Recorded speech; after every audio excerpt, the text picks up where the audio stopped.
அதனால இன்ஷா அல்லாஹ் அவருக்காக வேண்டியும் அவருடைய பிள்ளைகளுக்காக வேண்டியும் இன்ஷா அல்லாஹ் அவருடைய பெற்றோர்களுக்காக வேண்டியும் இன்ஷா அல்லாஹ் துஆ செய்யுங்க. அவர் என்ன செய்யணும், இன்னும் நல்ல பணியோட செய்யணும். எல்லா நாளும் பணியோட செஞ்சார் அவரு எல்லாம் உங்களோட சண்டை விட்ட அப்படியா? இல்ல அல்ஹம்துலில்லாஹ். சில நேரங்களில் சில கட்டங்களில் சில வார்த்தைகள் என்ன செய்யும், சரி பதில் கொடுக்காம போயிருந்திருக்கலாம், அப்ப மனசு கொஞ்சம் இதா இருந்திருக்கலாம். அல்ஹம்துலில்லாஹ் இது வரைக்கும் எல்லாத்தையும் பேசிக்கிட்டு இருக்கிறாங்க. இன்ஷா அல்லாஹ் இனி ஊருக்கு போற வரைக்கும் நல்லா கவனிப்பாரு. இன்ஷா அல்லாஹ் அவருக்காக இன்ஷா அல்லாஹ் துஆ செய்யுங்க. அவருக்கு தான் பொறுப்புதார் உங்களுக்கு. சரிங்களா ஹாஜி? இன்ஷா அல்லாஹ் ராஜா முகமதுக்கு துஆ செய்வீங்களா?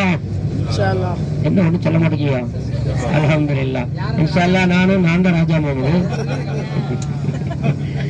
ராஜா முகமது. இன்ஷா அல்லாஹ் உங்களுக்கு நானும் துஆ செய்றேன்.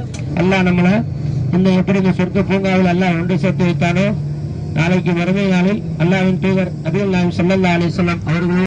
அஸ்ஸலாமு அலைக்கும். என்னோட உம்ரா பயணத்தோட 105வது பாட்டு இது. அதாவது இப்போ இது பார்த்தீங்கன்னா எங்களுக்கு ஃப்ளைட்டில் கொடுத்த சாப்பாடு. அதாவது நான் உங்களுக்கு சாப்பாடை பற்றி சொல்லவே இல்லை. இது வரைக்கும் நான் வந்து அங்கே பண்ண உம்ராவோட அந்த வந்து சைட் சீயிங் அதெல்லாம் காமிச்சிருந்தேன். இது எங்கள் ஹோட்டலில் கொடுத்தது இந்த சாப்பாடு. இது வந்து வெஜிடேரியன் நான் வெஜிடேரியன் நான் ரெண்டும் மிக்ஸ் பண்ணி, ஏன்னா கொஞ்சம் நான்வெஜ் இருக்கணும்ல, அப்போ தானே கொஞ்சம் நல்லாயிருக்கும் சைடில். அதனால் இது வந்து நைட்டில் பார்த்தீங்கன்னா எங்களுக்கு டிஃபன் மாதிரி கொடுத்தாங்க. இன்ஷா அல்லாஹ் நீங்களும் இதெல்லாம் போய் பாருங்கள். அல்ஹம்துலில்லாஹ் நல்லா தான் இருந்துச்சு எல்லாமே.